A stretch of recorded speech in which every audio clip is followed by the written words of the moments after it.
안녕하세요. 산골 전원주택 이야기입니다. 이제는 코로나도 웬만큼 좀 잠잠해지는 것 같아요.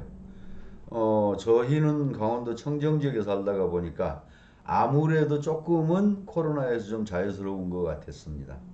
제가 이제 그동안 상당히 조금 쉬었어요. 좀 쉬었다가 다시 한번 추스려 가지고 제 경험담을 한번 얘기해 보려고 하는 거고요. 이 동영상을 보고 제 경험담을 끝까지 한번 들어주시면 여러분들한테 그래도 작은 도움은 되지 않을까요? 중간에 나가는 것보다는 끝까지 들어주시기 바라고요. 오늘의 컨셉은 제가 전원생활을 이제 28년 차 지금 하고 있다고 그랬잖아요.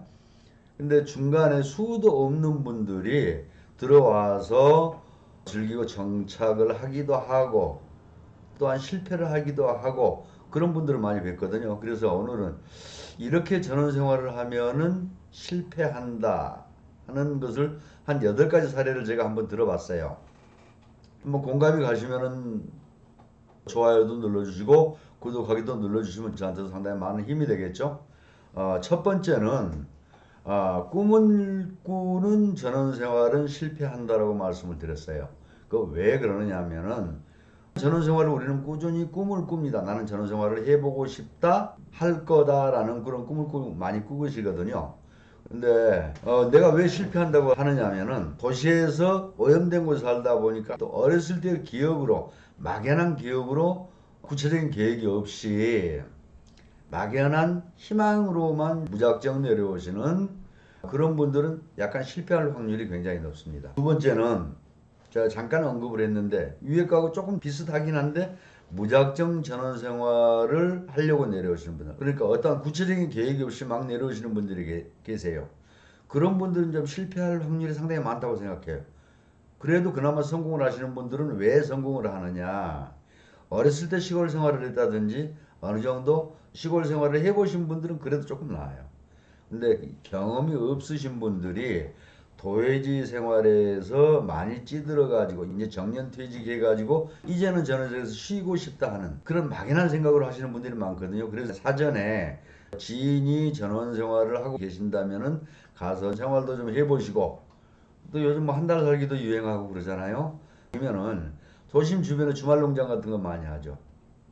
그 주말 농장도 한번 해보시는 것도 굉장히 좋습니다.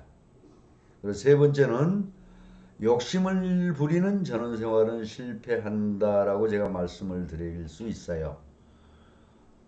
왜 그러냐면은 도시에서는 보통 아파트 생활을 하거나 아니면 단독주택 생활을 해도 집이 굉장히 많이 좁지요. 근데 전원생활을 내려오시니까 금액이 얼마 안 되니까 집을 굉장히 크게 짓는다든지 큰 집을 산다든지 아니면 터를 굉장히 넓게 잡는다든지 하는 거, 특별한 목적이 없이 그렇게 하시는 분들이 굉장히 많아요.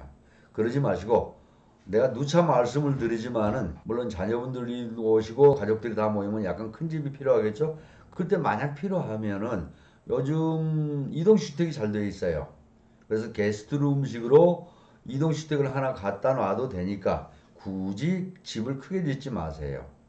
그러다가 보면 나중에 두 부부가 사시다가 보면 굉장히 집이 넓고 부담스럽고 난방비도 많이 들어가고 그러거든요. 그러기 때문에 집은 적게 짓고 터는 약간 넓게 잡으셔도 되는데 내가 활용할 수 있을 만큼만 구입하시는 게 굉장히 좋습니다. 네 번째에 가서는 편리함과 즐길 걸 다 즐기려고 하는 그런 전원생활은 실패한다라고 제가 제 경험상으로 한번 말씀을 드려봅니다. 왜 그러냐면은 도시에서는 모든 게 내 주변에 내가 볼거리도 많고 뭐 내 주변에 항상 많이 있잖아요. 그런 전원생활은 다소간에 약간 불편한 점이 많습니다. 어떨 때 보면 내가 짜장면을 먹고 싶다, 통닭을 먹고 싶다 할 때에도 배달이 안 되는 경우도 상당히 많이 있거든요. 아니면은 뭐 문화생활을 좀 하고 싶다, 내가 나가야 되는, 멀리 나가야 되는 경우도 많이 있습니다. 근데 그런 것을 다 즐기려고 하다가 보면은 실패하는 경우가 굉장히 많아요.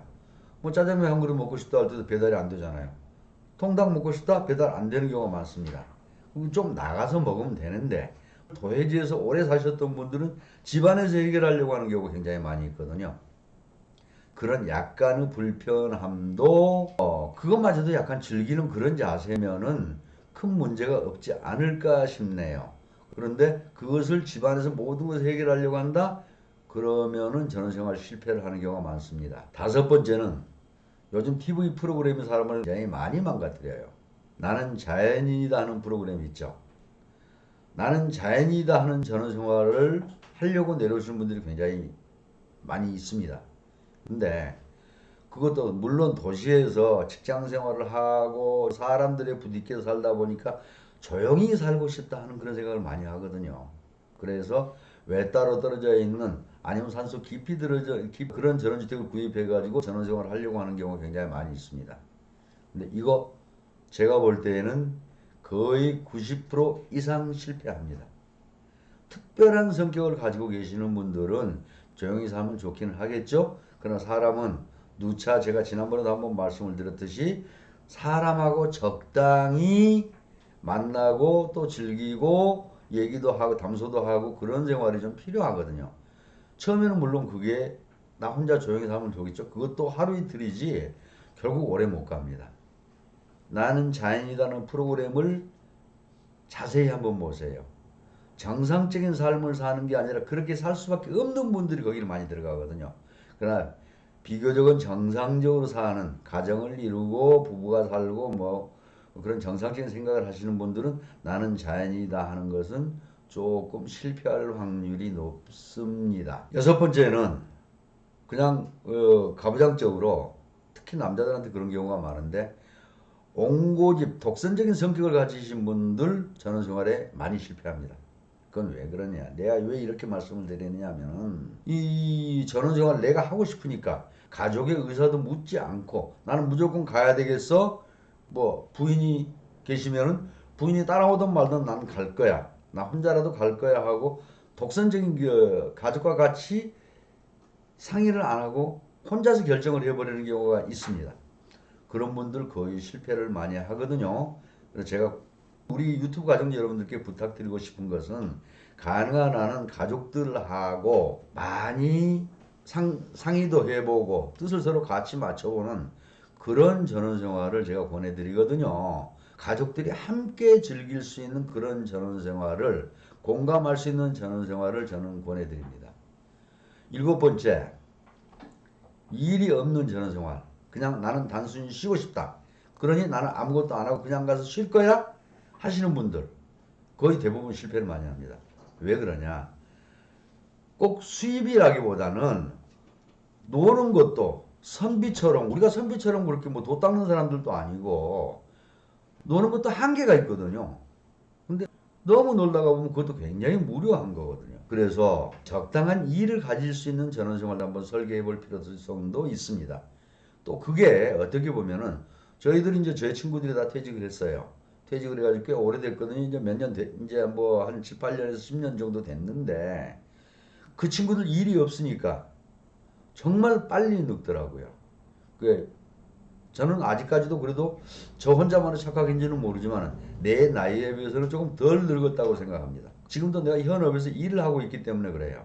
그래서 시골에서 전원 생활을 하더라도 적당한 일, 과도하게 무리한 일을 하지 말고 적당한 일을 만드는 것도 굉장히 중요합니다. 근데 일을 한다고 해도 조금 소득도 같이 따라오면 그래도 좀 도움이 되고 재미도 있겠죠?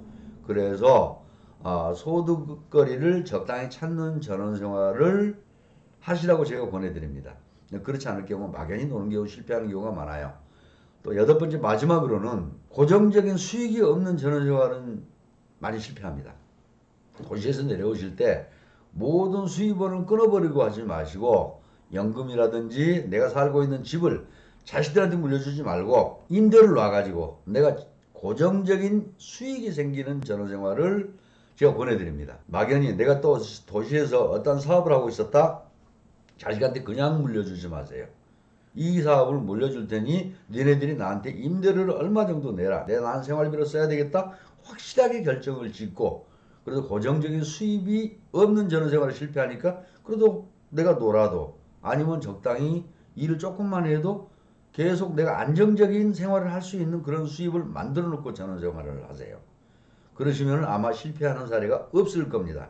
좋아요나 구독하기 꼭 눌러주시기 바라고요. 끝까지 들어주셔서 고맙고요. 항상 제가 하는 경험담은 끝까지 들어주시는 것도 여러분들에게는 상당히 중요하고 도움이 되실 겁니다. 서로 공감할 수 있는 전원생활이 됐으면 합니다. 감사합니다.